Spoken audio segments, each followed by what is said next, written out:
Mais uma vez, os noticiários em Israel se dispõem a falar a respeito da defesa no país. Parece que Israel agora vai gastar cerca de 10 bilhões de reais para fortalecer as suas fronteiras, construindo novos muros e novas cercas. Por que tanto dinheiro? Por que tanto investimento? Será que algo está prestes a acontecer e nós não sabemos?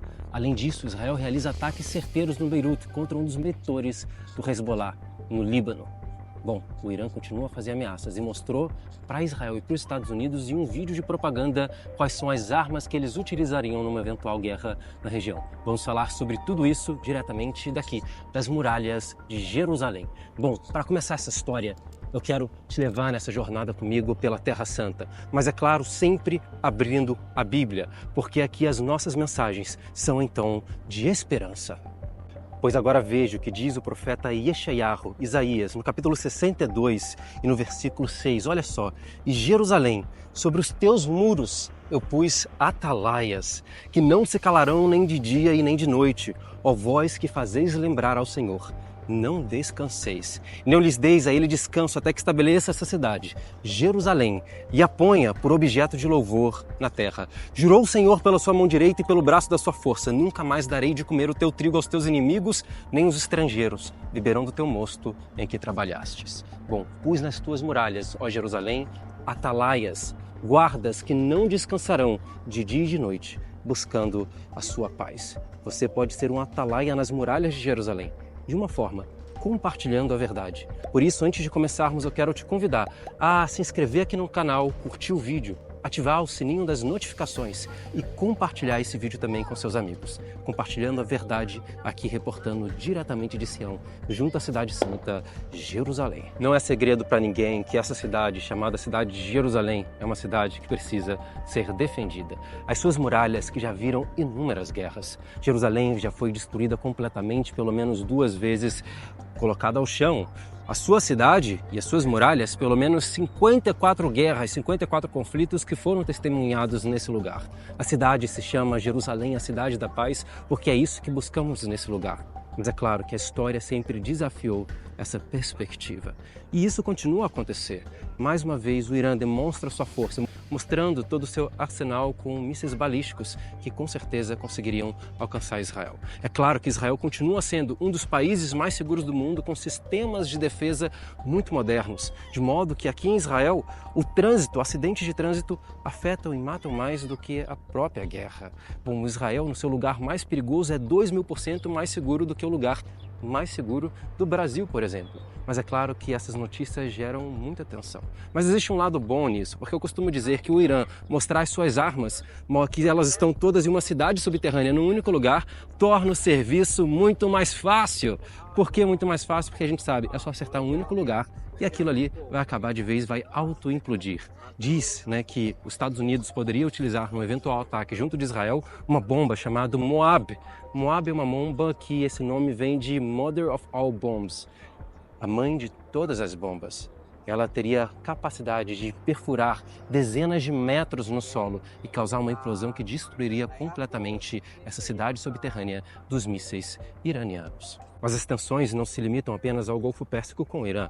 Também Israel hoje fez uma eliminação precisa de um dos mentores do Hezbollah, que, segundo informações, estava mentoreando também agora membros do Hamas para eventuais ataques contra Israel. Apesar do cessar-fogo, Israel precisou fazer essa eliminação. E é claro que muitos da comunidade internacional, como é de praxe, vêm a acusar Israel por esse ataque, por defender o seu próprio território contra o interesse dos inimigos. Mas uma notícia que realmente me chocou é a notícia de que Israel vai investir cerca de 10 bilhões de reais em valores convertidos na construção de uma fronteira, de uma faixa de segurança que vai surgir desde as colinas do Golã até a área de Eilat, percorrendo quase que 500 quilômetros da totalidade do território de Israel. 10 bilhões de reais. Bom, será que existe alguma informação que a gente não sabe? Bom, sabemos que com certeza para os territórios da Cisjordânia, muito armamento e até mesmo drogas estavam sendo atravessados através da Jordânia. Temos um acordo de paz com a Jordânia, mas esse acordo não quer dizer que não hajam problemas. Muitas vezes terroristas mal intencionados tentaram passar por aquilo que nós chamamos de Derech Shalom, uma fronteira que às vezes tem apenas uma pequena cerca para poder entrar em Israel e lutar pelos seus interesses, muitas vezes relacionados ao terror. Claro que muitas vezes também trabalhadores, principalmente vindos da África, conseguiram atravessar pela Arábia Saudita e entrando ali pela região do Mar Morto, sobem também e ficam ilegalmente em Israel. Mas será que uma fronteira, uma barreira, ela pode realmente impedir com que os inimigos tentam invadir Israel e causar algum dano? Eu acredito que não. Porque realmente foi o que aconteceu com a faixa de Gaza. Apesar de termos gasto 2 bilhões quase de shekels para construir um muro com a faixa de Gaza, robôs, sensores, câmeras, enfim, armas robotizadas, nada disso funcionou. Porque como diz a Bíblia, se Deus não guardar a casa, em vão vigia o sentinela. E eu acho que a história de Israel mostra que muitas vezes as muralhas e as defesas da cidade de Jerusalém ou do país, elas funcionaram porque o povo estava conectado com Deus. Mas existiam outras vezes que as muralhas não foram suficientes porque o povo não estava conectado com o seu Criador. A defesa de Israel, uma nação de 10 milhões de habitantes com cerca de 8 milhões de judeus, cercada por quase 300 milhões de inimigos em nações vizinhas, é uma nação que não consegue realmente subsistir pela própria força. E nós continuamos aqui a acreditar que é o Deus Altíssimo, o protetor de Israel, que certamente guarda essa terra. Eu quero te mostrar agora essa história. Como que, diz a Bíblia, toda arma forjada contra ti não prosperará. Toda língua que contra ti se levantar em juízo, tu a condenarás, porque essa é a herança dos servos do Senhor. E como que é a mão de Deus que manteve essa nação segura durante toda a sua história e porque não há motivos para preocupação. Mas veja como que é curioso, porque na cultura judaica, Deus guarda as fronteiras de Israel. Não só isso, mas acredita-se que existe um ser celestial, uma série de um ser celestial chamado Arcanjo, e o seu nome é Miguel, quer dizer Micael, quem é como Deus ou o valente de Deus, e que ele é designado para guardar territórios. E os seus pés estão sobre as fronteiras de Israel, guardando assim o país. Há talvez algumas referências bíblicas e também históricas para isso na literatura rabínica. Eu quero deixar aqui algumas referências para vocês. Então me disse, não temas, Daniel, porque desde o primeiro dia em que aplicastes o teu coração a compreender e a humilhar-te perante o teu Deus, são ouvidas as tuas palavras. E por causa das tuas palavras eu vim. Mas o príncipe do reino da Pérsia me resistiu por 21 dias. E eis que Miguel, um dos primeiros dos príncipes, veio para ajudar-me. E eu o deixei ali com os reis da Pérsia. Contudo, eu te declarei o que está gravado na Escritura da verdade, e ninguém há que se esforce comigo contra aqueles, senão Miguel, vosso príncipe. Mas é interessante que não só isso, porque também, se a gente pegar o próprio texto bíblico, um grande autor, um dos maiores intérpretes da Torá, chamado Rashi, ele vai dizer o seguinte: a terra de Israel é tão especial que Deus designou seres celestiais especiais para tomarem conta desse território. E bom, um desses seres, é claro, seria Miguel, mas outros é que existem classes de anjos determinados para esse lugar. Eu quero te provar isso talvez através da Bíblia, e é claro, eu estou compartilhando com você apenas uma visão da literatura judaica. Eu não sou nenhum teólogo, mas eu gosto de compartilhar informações. Vocês podem analisar elas aqui no comentário me dizendo o que você acha. Diz Rashi que a terra de Israel é tão especial que seres celestiais foram designados com funções específicas apenas nessa geografia. Então veja aqui, a gente vai usar como exemplo então a história de um dos patriarcas, Jacó. Jacó ele tem que deixar essa terra e agora, deixando a terra de Israel, diz que ele vai sair desse território e ele vê uma visão de um lugar chamado Beit El, ou a casa de Deus. Olha como que a ordem diz que anjos subiam e anjos desciam. E ele fala, Yesh Hashem bamakom hazeh, Deus está certamente nesse lugar. Este lugar é nenhum outro senão a casa de Deus. Bom, depois dessa jornada, saindo da terra de Israel, indo para a casa de Labão, agora ele vai passar anos lá e ele precisa voltar para o território de Israel, mas com medo do seu irmão Esaú. Ele vai atravessar o Val de Jaboque, após essa travessia e lutar com o anjo, ele vai ter mais uma visão, onde ele vai chamar agora de Manaim, acampamento de anjos, quando ele vai entrar na terra de Israel. Então veja, uma visão saindo da terra de Israel e uma outra visão entrando na terra de Israel.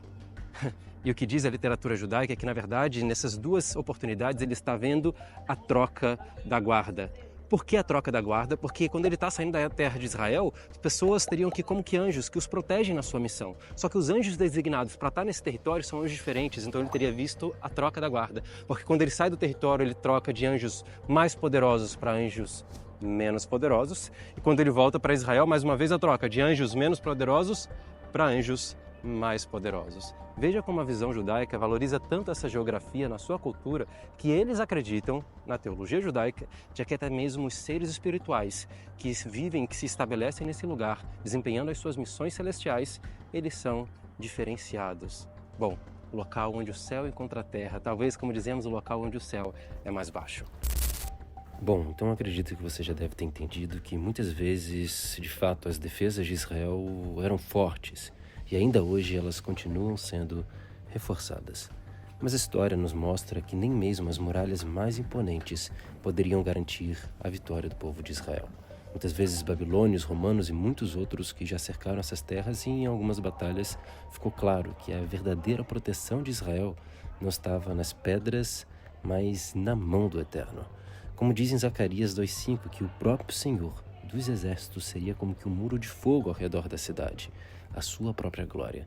Então vamos agora caminhar por entre as muralhas históricas de Israel, entender como mais do que as estruturas, é Deus que sempre guardou essa nação. Para fazer essa história real diante dos seus olhos, estou agora no subterrâneo de Jerusalém, atravessando justamente o lugar pelo qual o rei Davi ele invadiu a cidade fortificada dos jebuseus. Nós acreditamos, os arqueólogos, que ele entra pela cidade exatamente por esse túnel que tinha a metade dessa altura, daqui para cima. E nesse lugar, atravessando um túnel de águas, ele entra numa muralha de Jerusalém, que eram muralhas tão fortificadas que não houve em nenhum momento da história de Jerusalém muralhas tão poderosas como do período dos jebuseus.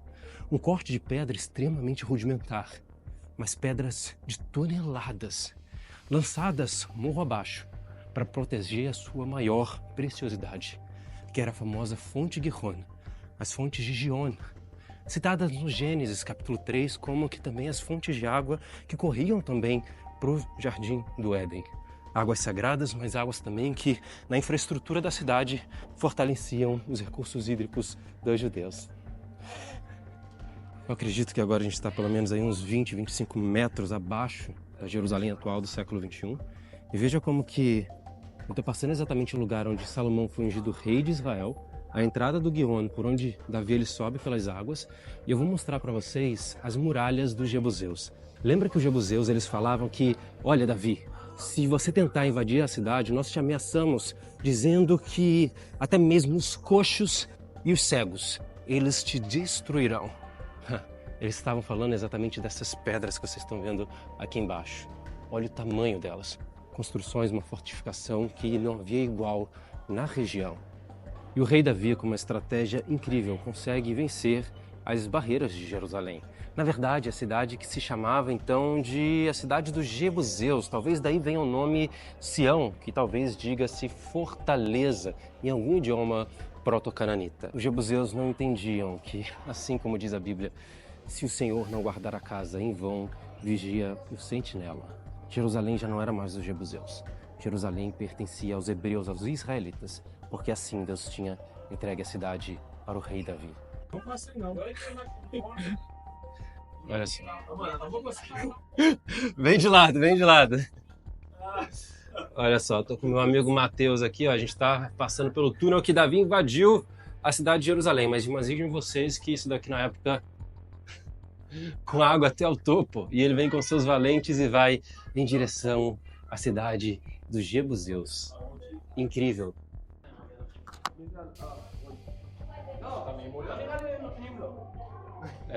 Uau.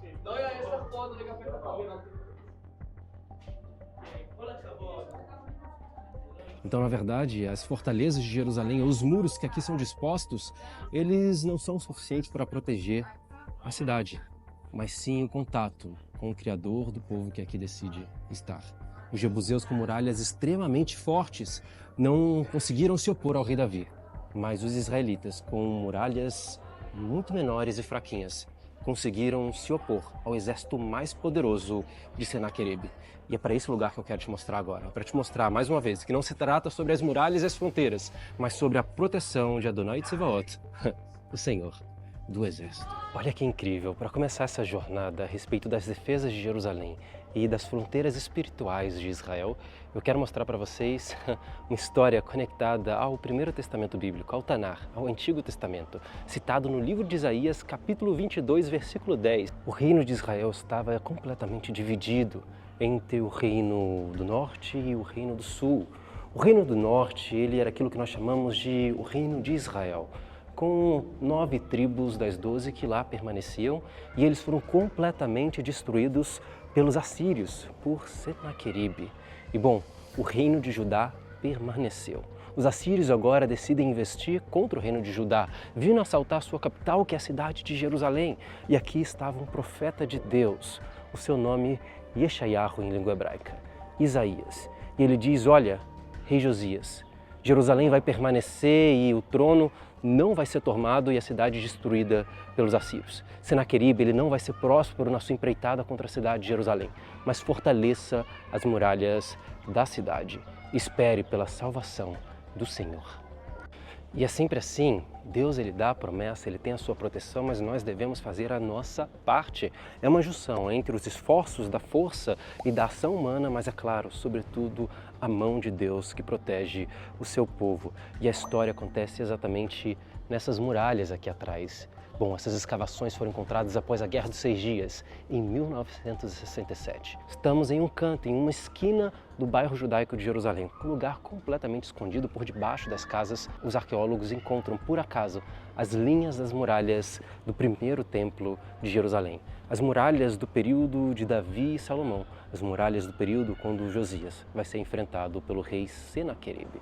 E bom, é curioso que, vamos tentar subir aqui comigo para poder te explicar isso, eu espero que eu não caia. Opa! Olha só, aqui atrás de mim. Bom, bem nesse ladinho aqui que vocês estão vendo, tá como se fosse a planta de uma casa.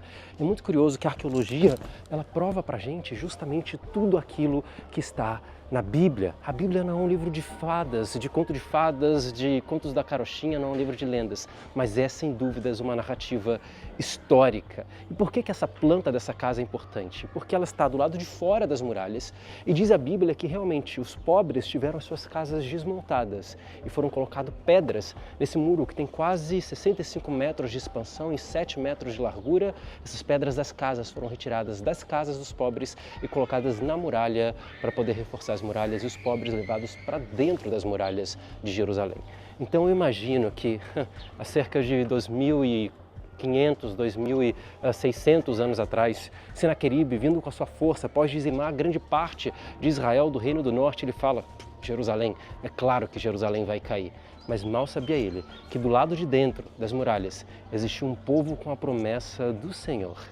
E do lado de fora das muralhas, um inimigo, cruel no seu ímpeto de destruição, que não sabia o que esperava por eles, porque a salvação certamente veio das mãos de Deus. Se eu estivesse aqui, há 2.500, 2.600 anos atrás, eu viria durante a noite, na calada da noite, grandes ratazanas que invadem do lado de fora o acampamento dos assírios e começa a atacar os soldados, os aterrorizando.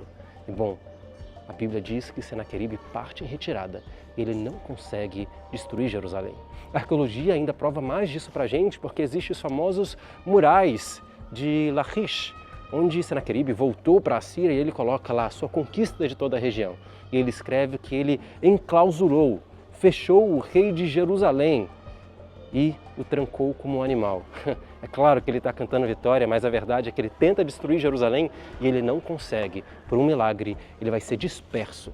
Mais uma vez, os inimigos de Israel não suportam a mão do Deus desse povo. Agora vamos atravessar a cidade de Davi pelo subterrâneo, túnel que Davi usa para invadir a cidade em direção a outras muralhas, agora as muralhas de Esdras e Neemias.